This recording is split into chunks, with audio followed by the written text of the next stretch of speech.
met your wife in high school?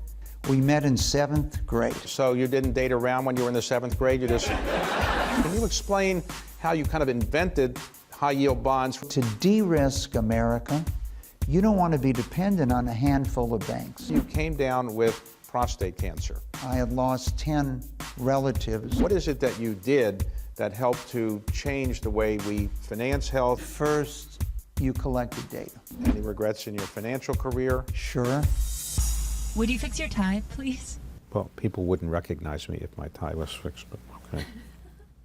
Just leave it this way. All right.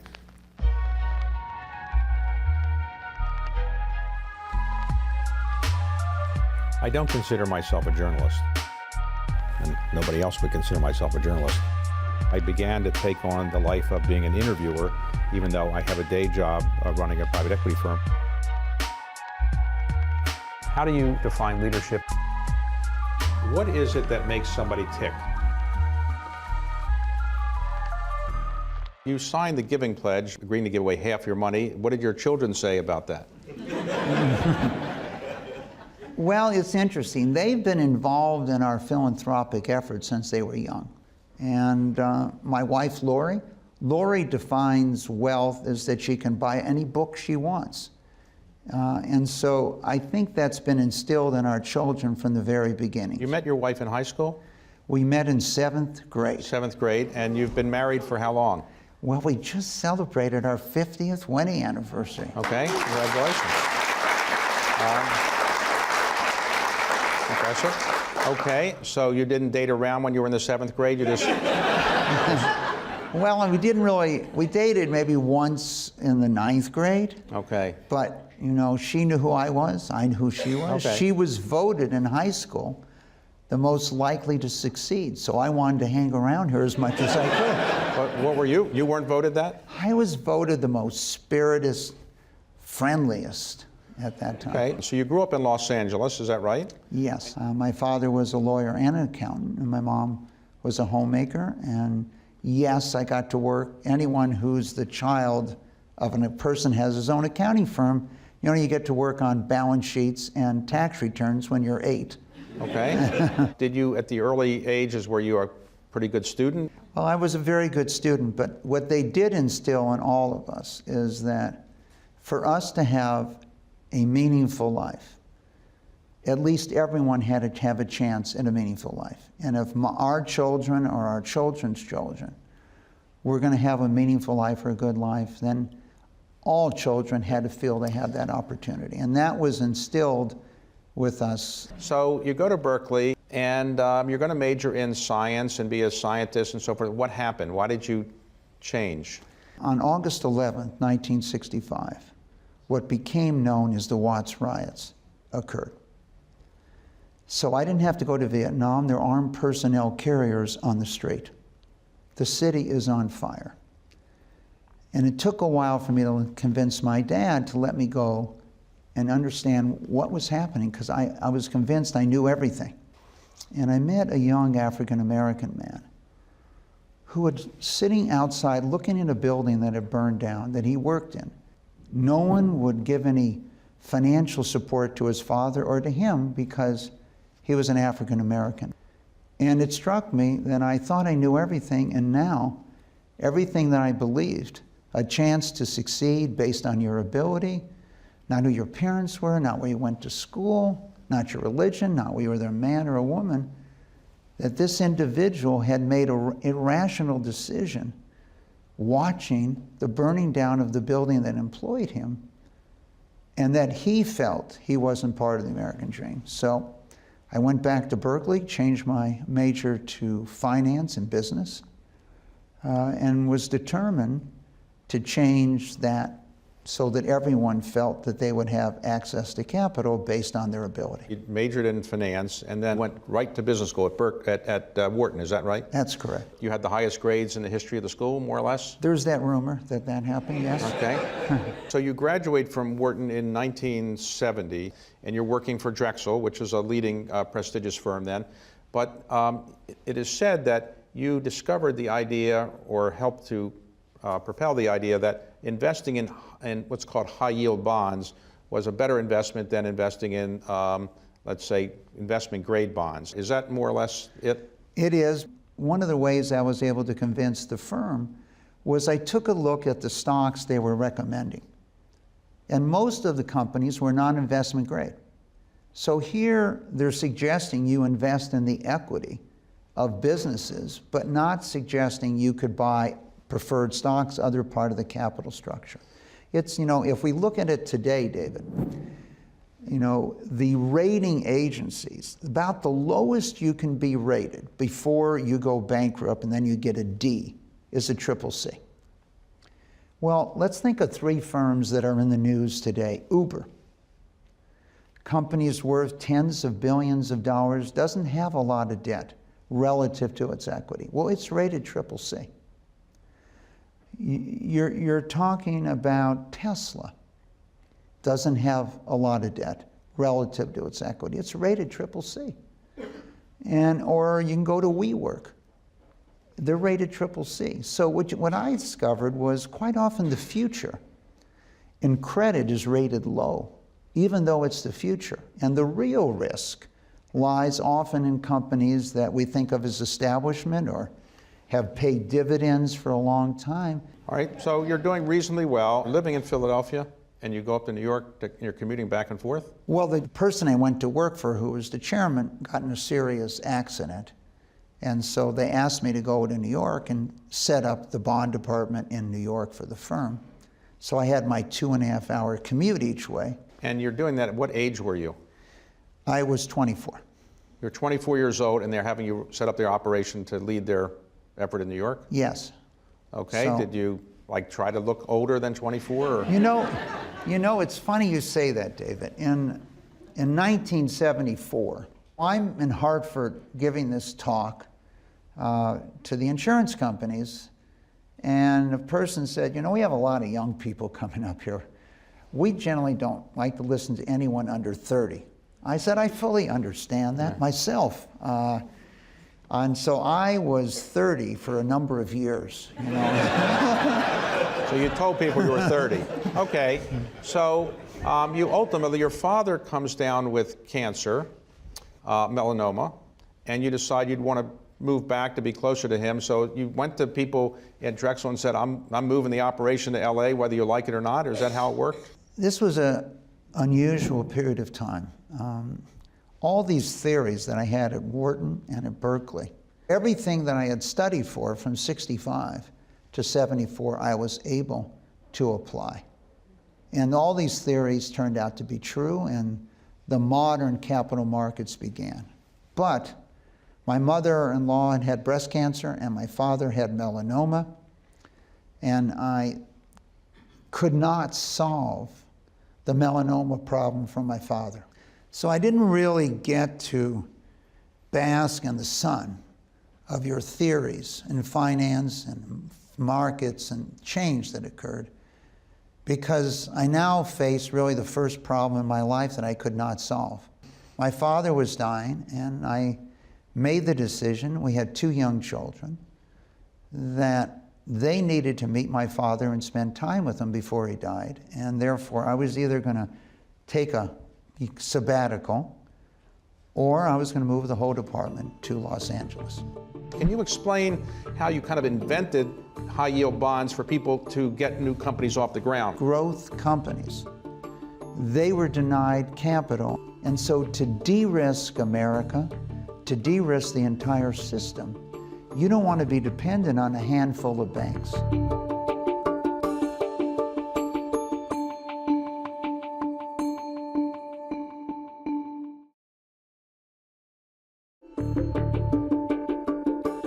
Okay, so everybody moves out to Los Angeles and they fall in love with the California lifestyle, I guess, and they're probably not wearing ties to work or anything like that. Is that true? Or? Well, they're not wearing ties to work, but I had the clock set on New York time. So when you came in, if you came in at 4, it said 7. It psychologically gives you a little boost. But you get to get up at 2 to do that or something? 3. 3. But Okay. But then at 4 o'clock, you send them back to LA time, you get your second win. Okay. So you get them back to what? So if somebody wanted to start a new company like Ted Turner or Rupert Murdoch, or John Malone, they had to come to somebody like you to get money, and you would give them high-yield bonds. Can you explain how you kind of invented high-yield bonds for people to get new companies off the ground, as opposed to traditional today venture capital? I will take you back to 74. So what happened in 74? The banking system had to save itself.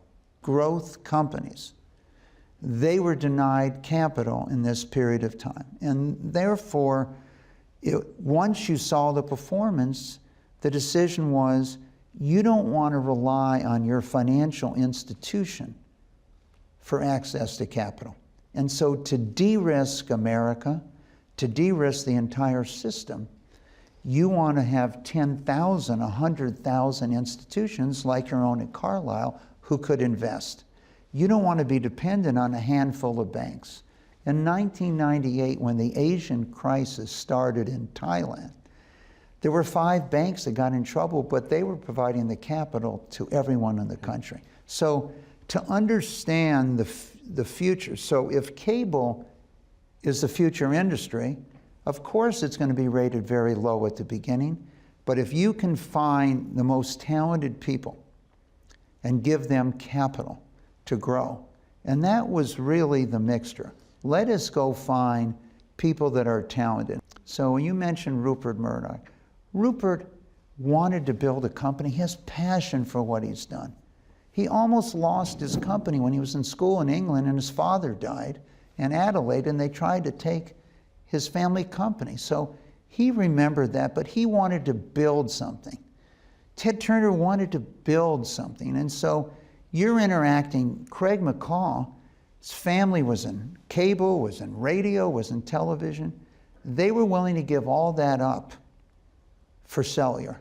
You wanted to find that individual who had passion for what they were doing, and if you believed in them, finding great people and backing them is obviously one of the great decisions. And so bringing capital to them, they might be low rated, and there was only 500 companies in America rated investment grade. So you can imagine, I'm coming to Wall Street, I have umpteen million companies, and everyone else is focused on 500. And those 500 don't create jobs. Did you ever, somebody come to you if you didn't finance them and they actually turned out to be successful ever later? Did that ever happen, or rarely? I'm sure there was, but there were plenty where the idea didn't make any sense. You know, I remember we had a presentation on investing in an oil drilling business and an oil exploration business, and they brought them in and we wanted to see their data.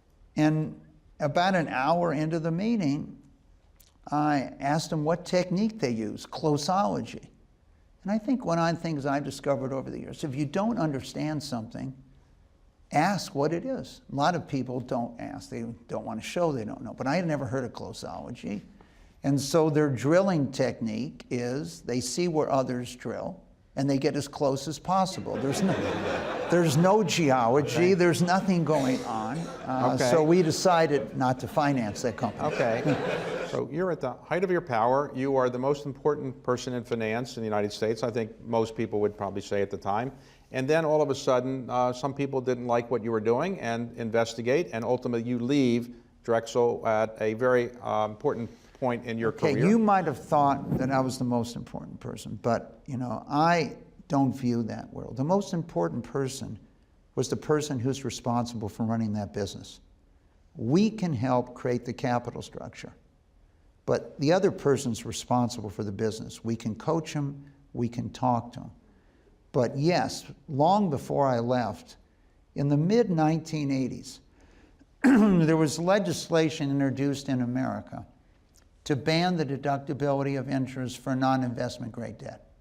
So if you're one of these 500 companies, you're entitled to borrow and deduct interest. But if you're not, then you're not. We were so surprised by the reaction of congressmen or senators. One told us that, you know, if their state has to sacrifice to get rid of the scourge of junk bonds, by that time they were junk bonds,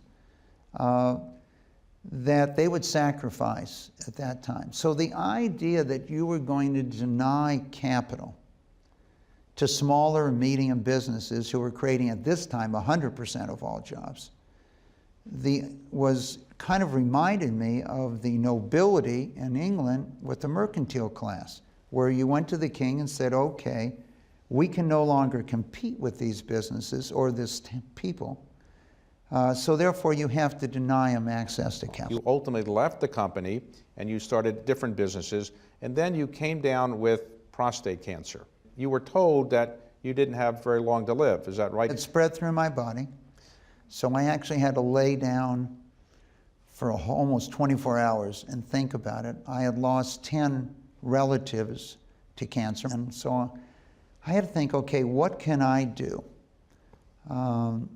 differently than they did? So the first thing I decided was I'd stop eating anything except fruits and vegetables.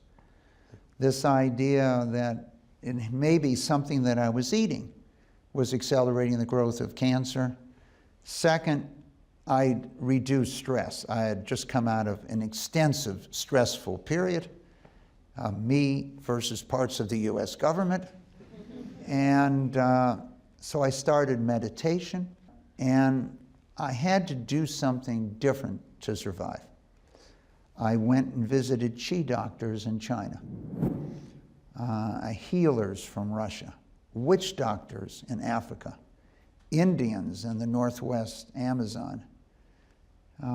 What did you conclude? Did any of them know more than the Western doctors? I didn't have a lot of faith in the healers, but the one that I embraced was Ayurveda medicine from India. And I moved an Ayurveda doctor into my house for 6 months. And the herbs, the meditation, the chanting, and I took these hormones. I felt that there was an opportunity here, using immunology, to change my outcome. We need to accelerate research if I'm going to save myself, or I'm going to have to change how medical research is done. We created CapCure, and the promise was we're going to double the money going into medical research. We're going to triple the money going into cancer research, and we're going to increase prostate cancer tenfold. But today, you're in remission. I'm in total suspended animation here, but I'm in, you could say remission.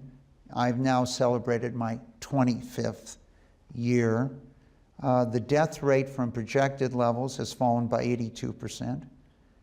There's millions of men alive today. I can see the end of cancer as a cause of death with treatment. The changes that have occurred in bioscience are so dramatic, particularly immunology. What is it that you did that helped to change the way we finance health or look at it? I would say first, you collected data. If you're going to accelerate science, it has to be based on basic science. So first, data. Let's check your microbiome. Let's sequence your disease if you have it. And then let's give you something that'll work for you. You talked about health. Are you an exerciser? Yes. I would say it's 2/3 what goes in and 1/3 the exercise and the lifestyle. So are you a sports person, or you have just gym? What do you do? Well, here was one of my problems. When I was 12, I was 5'11". Now at 72, I'm 5'9½", okay? Right. And I did not grow 1/4 of an inch from 12. So I was a star basketball player at 12, the player of the year. Then something happened and everyone else grew 2 inches and I didn't. I went from center to forward to guard to the bench to the stands, okay? So you look back on your remarkable career, any regrets in your financial career? Sure.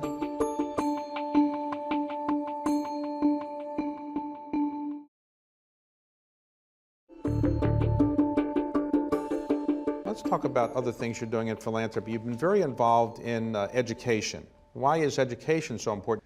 When I was in elementary school in the 50s, only 20% of jobs required a skill.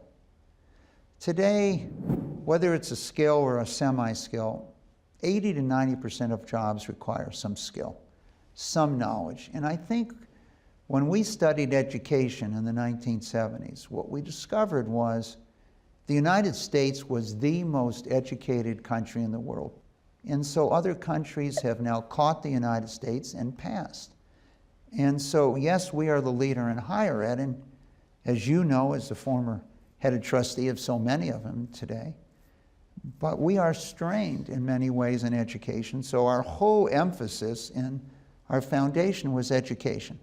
And that's why it was launched, and it was really the education I got, that we didn't focus on the schools and for our employees as much as we should have. So now, if you look back on your remarkable career, any regrets in your financial career? Sure.